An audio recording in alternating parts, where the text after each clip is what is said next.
only thing I don't really like about this Almost Heaven sauna I got from Costco is that it takes about 40 minutes sitting inside pouring water on those rocks before the humidity is where I want it, because the wood basically dries out while it's heating up.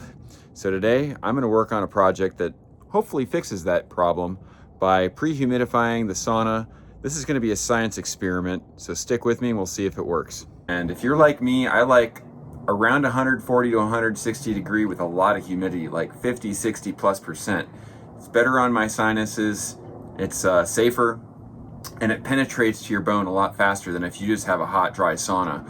So today we're gonna try to do something to hack this. I don't know how this is gonna go, but stick around and enjoy the ride, because we're gonna install a power outlet and a home humidifier on the floor. The goal is that this can pre-humidify things while the sauna is heating up. And by the time we get in there, we simply remove this, and then we put water on the rocks for that loilu. That loilu feels great when you're in there and you get that blast of steam. I'm not trying to avoid that part. I just want to have it humid and not wait 40 minutes till that starts to do its thing.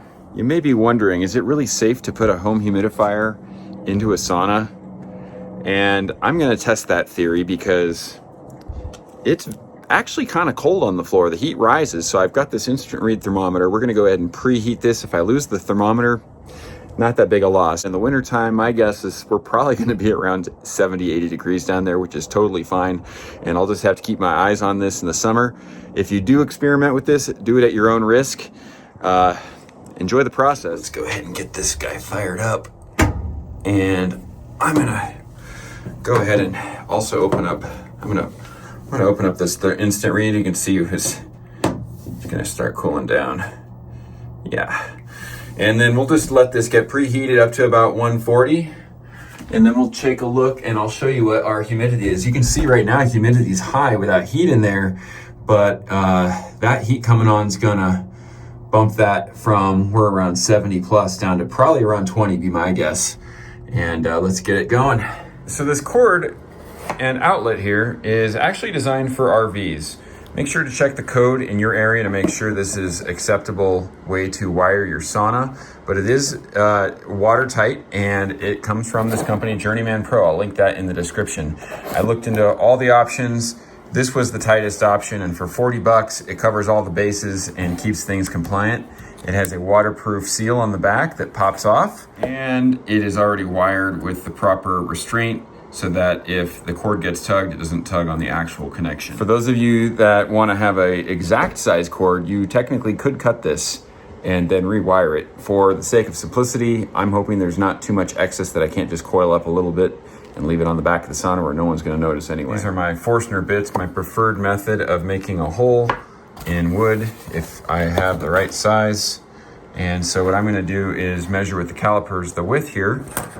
You could just eyeball it. It doesn't have to be perfect, but I'm going to match up the size hole that I need, and then we'll go ahead and get that drilled. It looks like we are snugly at 2 inches, which is great. You want to be careful that your hole is tight enough here without going overboard, and then this piece can't screw in. Because that's how it's going to secure to the inside of the sauna. The only thing I don't like about this kit is it came with these dinky 1/2 inch long screws. They're black, which is nice and sleek. But fortunately, I save all of my leftover hardware, and we have like a little mini Ace hardware selection. I'll pull a couple from there. I want to get that screw at least 1 inch in there so when we're pulling that plug out, it doesn't just rip the threads right out of it. That one should work, but I want you just to notice, look how close that is to the diameter of that hole we're cutting. So I'm gonna actually drill these in on an angle, and that way we're not just running right up against the edge of the power waterproof seal there. We'll go off to the side. That should give us plenty of bite. All right, let's see if I can get this filmed a little bit at least for you guys. Gonna get that center of the bit there in the pilot. Come on, baby. There we go. And you want to keep a slow, steady pace with these Forstner bits. Those curls, that's what you're looking for. By the way, these Freud Forstner bits are the cat's meows. I have tried many brands, and these things just cut so clean. I'll put a link in the description for you.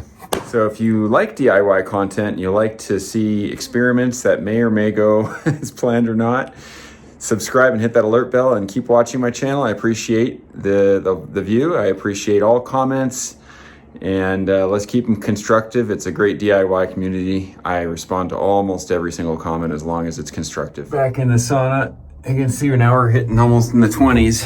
Let's get this line fed through, as Jim Carrey would say, like a glove. Sweet. Just gotta get that screwed in.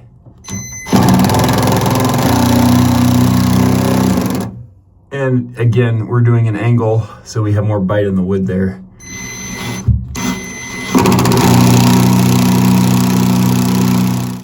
All right, that's looking pretty good. Nice and snug. I don't even think I need to bother with any silicone there. Good enough. Thing's not 100% watertight anyway, so we're just gonna go ahead and, this is the one that was there for the light. I'm just gonna go ahead and tidy these up and get it plugged into our, make sure you have a GFCI that's approved for outdoor use here to plug into. I'd call that good. I was gonna let this get up to full temp, but I think it proved the point. Like, we're at 28% humidity now. We lost a lot of heat because I left, but it just gets worse and worse as hotter as it gets. So I'm gonna go ahead and get that humidifier hooked up and let's give it a try. I almost forgot, to give this a fair test, we should turn it off. It already was off. It's all done. Let's keep the door open, get ambient temperature to where it usually starts so we can see what it really does on a full run from ambient temp to preferred temp with humidity. Now, real quick, I want to talk to you about why I got the Dreo. It has a very high output, I think 300 milliliters an hour, and I want to make it humidify fast. Extra bonus, I didn't even know this, you can put essential oils in this little pad. Sweet, that's gonna be real nice. Anyway, I'm not sponsored by anyone, but if you do decide to do this, check the link for this product. It does help me a little bit if you guys use that link. All right, let's keep our temperature right there so we can look at that and be safe. Go ahead and turn that on. And I just want max output, so I think that's what this 3 bar is here. Yeah, 1, 2, 3, that's max. We're just gonna leave it like that. And then turn this back on and we'll see how it does in about 40 minutes. Spoiler alert, the humidity is going up as the temp goes up. That's what I wanna see.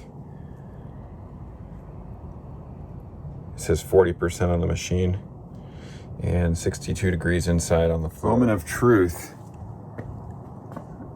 Oh no.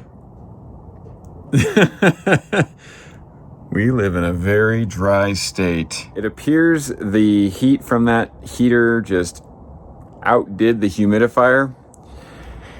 I'm not giving up just yet. I think if we run that thing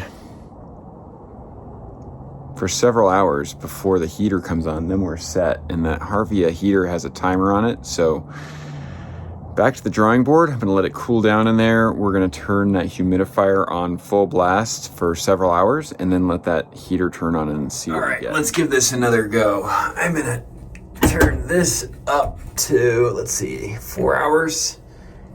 Turn this on at about 8, and I don't need it that high yet. We're not gonna be in here for a while, so right about there.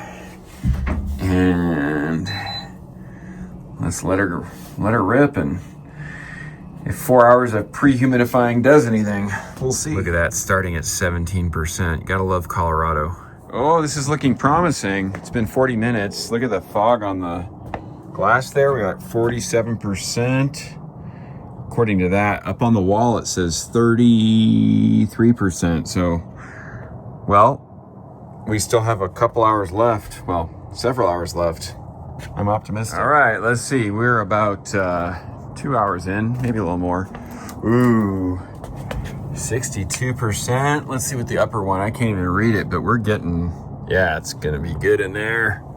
I got a good feeling about this, guys. Hey, this has been heating up for probably 10 minutes now. We still have humidity. It says 58 down there. What's the top look like? Wow, it's ready to go. And look, we got decent humidity. All right, let's see here. Give that a tug. All right, we still need a little more heat, but man, what a much better start, around 40%. I'll take it. Now we can get that Loilu? Loilu. Do that a few times, and then now we're starting at 35, 40. We should be able to get up to 50% pretty quick. And the temperature is still 65 degrees on the floor. Totally safe. Just wanted to show we're already up to 60% humidity after just like 2 minutes. I think what's happening without pre-humidifying is that this wood just soaks up all that humidity when you first come in here. And all I did was one ladle and we're at 60% already. So mission accomplished. This is way better. Yep, I'd say it works. Loilu. Loilu. Loilu? IKEA. I love it when a good project idea comes together and works as planned, basically. While it didn't humidify quite as quickly as I thought, I had to do some pre-humidifying for several hours before turning the heater on. The actual humidity level when we got in there really exceeded my expectations. I didn't expect to see it close to 50% before I even got in. And even though it dropped a bit when I opened that door and the dry Colorado air got in, we got it right back up to 50% with just one ladle out of that wooden spoon, as you saw there on that video. So, you know, the hypothesis was correct with a little bit of problem solving along the way, and overall well worth it. So, again, if you guys want to try this, do it at your own risk. I'm glad I did, and I always leave links to the products in the description so that you guys can do the same thing if you choose to. Just make sure you check with your local code. And also, if you liked that sauna hat, I have to say, I love that thing. It's a real wool sauna hat made, I think it's made in Norway, and I put a link in there for that as well. It really works great. I've bought the cheap ones and they just stink. So hope that was good for you guys. If you like DIY stuff and you enjoyed what you saw, please go ahead and like, share, subscribe, and hit that hype button if it's still there. Thanks for tuning in.